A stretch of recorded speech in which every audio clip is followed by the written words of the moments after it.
Pessoal, vamos mergulhar numa história que todo mundo já ouviu falar, mas que, confesso, poucos pararam para realmente refletir sobre os detalhes. Sabe aquela história clássica de Davi e Golias? Pois é, hoje a gente vai explorar o lugar onde esse confronto épico aconteceu, o Vale de Elá. Mas calma, não é só sobre geografia que vamos falar. A ideia aqui é entender o significado desse lugar, o que ele representava para o povo de Israel, como ele ainda fala com a gente hoje. Então, peguem a Bíblia, imaginação e venham comigo nessa jornada pelo Vale do Gigante. Sejam todos bem-vindos. Esse é o canal Li na Bíblia Mistérios.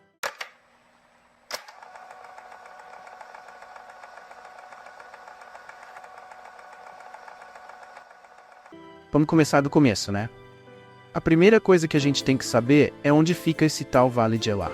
Ele está localizado em Israel, mais precisamente entre a região montanhosa da Judéia e a planície costeira, que leva ao mar Mediterrâneo. Se a gente pegar um mapa moderno, o vale fica a uns 25 quilômetros a sudoeste de Jerusalém e ele corre na direção nordeste-sudoeste, ligando as montanhas à planície. O nome Elá vem de uma árvore comum na região, terebinto. É tipo uma árvore de carvalho, sabe? Agora pensa comigo, esse vale era um ponto estratégico. Não era só um pedaço de terra qualquer. Era como uma porta de entrada para o coração de Judá. Quem dominasse o Vale de Elá teria um acesso fácil para invadir as terras altas, inclusive a cidade de Jerusalém. Por isso, os filisteus estavam sempre de olho nesse lugar, tentando dominá-lo e assim enfraquecer Israel. Só que, claro, o povo de Deus também sabia da importância desse vale e estava disposto a lutar com unhas e dentes para defendê-lo. Agora, pessoal, imaginem a cena. De um lado, os filisteus, um povo guerreiro, conhecido por sua força militar, armados até os dentes, prontos para o combate. Eles estavam acampados em Socó, uma cidadezinha nas colinas ao sul do Vale de Elá. Do outro lado, nas colinas ao norte, o exército de Israel, liderado pelo rei Saul, estava acampado em Azeca. E no meio dessas duas colinas, o campo de batalha, o próprio Vale de Elá. Uma vasta planície, larga e plana, que era o palco perfeito para o confronto que estava por vir. Agora eu vou te falar, a tensão estava no ar. Não era só uma disputa territorial, era uma batalha espiritual. O povo de Israel sabia que aquela terra tinha sido prometida a eles por Deus. E ceder aquele vale significava muito mais do que perder uma batalha física. Era perder um pedaço da promessa divina. E os filisteus, por sua vez, queriam provar que o Deus deles era mais poderoso que o Deus de Israel. É impossível falar do Vale de Elá sem mencionar o personagem que dá nome ao nosso texto, Golias. Pessoal, Golias não era um guerreiro comum. Ele era um verdadeiro gigante. A Bíblia descreve que ele tinha cerca de 3 metros de altura. Pra gente ter uma ideia, o cara era praticamente 2 vezes maior que o homem médio da época. E não era só o tamanho, não. Golias estava equipado com o que havia de melhor em armamento. Uma couraça de bronze que pesava mais de 50 quilos. Uma lança cuja ponta pesava cerca de 7 quilos. Um capacete que devia brilhar à luz do sol. O cara era uma máquina de guerra ambulante.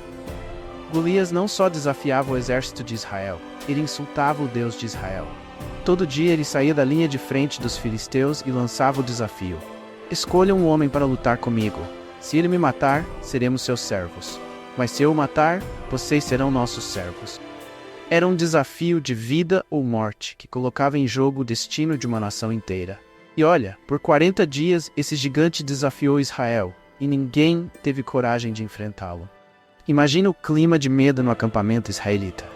E é aí que entra Davi, um jovem pastor de ovelhas de Belém, a cidade que ficava ali pertinho.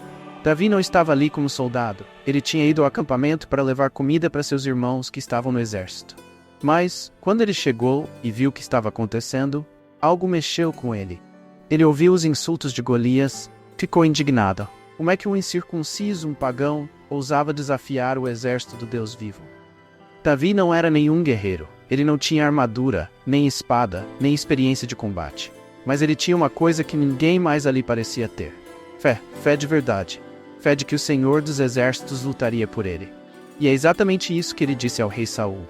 O Senhor, que me livrou das garras do leão e do urso, me livrará das mãos desse filisteu. Chegamos ao momento mais esperado. Davi desce ao Vale de Elá para enfrentar Golias. Imaginem a cena, irmãos. De um lado, o gigante filisteu com toda sua armadura reluzente, preparado para o combate. Do outro, Davi, um menino com uma funda e 5 pedrinhas lisas que ele pegou do riacho no vale. Davi não estava ali para brincar. Ele sabia que não era por sua força que ele venceria, mas pelo poder de Deus. Golias, claro, zombou de Davi. Sou eu um cão, para vires a mim com paus? Ele perguntou rindo. Mas Davi, com toda a coragem que só a fé pode dar, respondeu. Tu vens contra mim com espada, com lança e com escudo. Eu, porém, vou contra ti em nome do Senhor dos Exércitos, o Deus dos Exércitos de Israel, a quem tens afrontado. Então, Davi correu em direção ao gigante, rodopiando a funda. Pedra foi lançada com precisão e acertou bem na testa de Golias, cravando-se em seu crânio. E então, pessoal, o gigante caiu por terra. Davi correu, pegou a espada de Golias e o decapitou, selando a vitória de Israel. O exército filisteu, tomado pelo medo, fugiu, e o povo de Deus celebrou uma das maiores vitórias de sua história. Agora, irmãos, vamos parar um pouco para refletir sobre o significado desse vale. O Vale de Elá, como a gente já falou, era um lugar estratégico, mas também era um lugar de prova, um campo de batalha espiritual. Não era só Davi contra Golias, era o Deus de Israel contra as forças do mal que tentavam desafiar sua autoridade. Na nossa vida, muitas vezes a gente se encontra no nosso próprio Vale de Elá, enfrentando gigantes que parecem impossíveis de derrotar. Esses gigantes podem ser problemas financeiros, doenças, dificuldades familiares, tentações, e a gente olha para eles e pensa, não tem jeito, ou ser derrotado. Mas é aí que entra a lição de Davi. A vitória não vem da nossa força, do nosso tamanho ou das nossas habilidades. Ela vem de Deus. Quando a gente confia nele, a vitória é garantida, mesmo quando tudo parece perdido. O Vale de Elá também nos ensina sobre coragem. Davi poderia ter feito como os outros soldados, poderia ter recuado, poderia ter dado uma desculpa, mas ele escolheu confiar em Deus e agir com fé. E essa coragem não só trouxe a vitória para Israel, como também mudou o curso da história.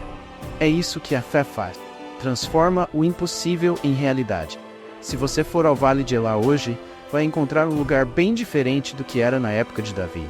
É uma região tranquila, com campos de cultivo, árvores de terebinto e oliveiras espalhadas pela paisagem.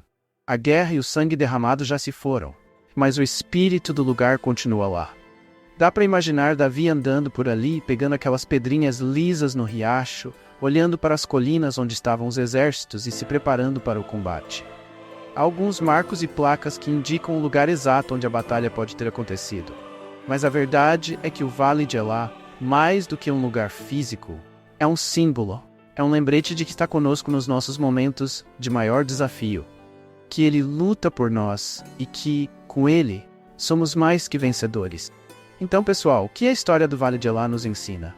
Nos ensina que na vida, todos nós vamos enfrentar nossos próprios gigantes. Eles podem vir de várias formas, mas a solução é a mesma: confiar em Deus. Ele é o nosso refúgio, nossa força, nosso socorro, bem presente na angústia. E se Ele deu a vitória a Davi, um simples pastor de ovelhas, Ele também pode nos dar a vitória. Que a gente possa encarar nossos vales, nossos desafios, com a mesma fé e coragem que Davi teve. Porque no final das contas, o mesmo Deus que esteve com ele está com a gente hoje. E isso, irmãos, é o que realmente importa. Espero que você tenha gostado dessa viagem.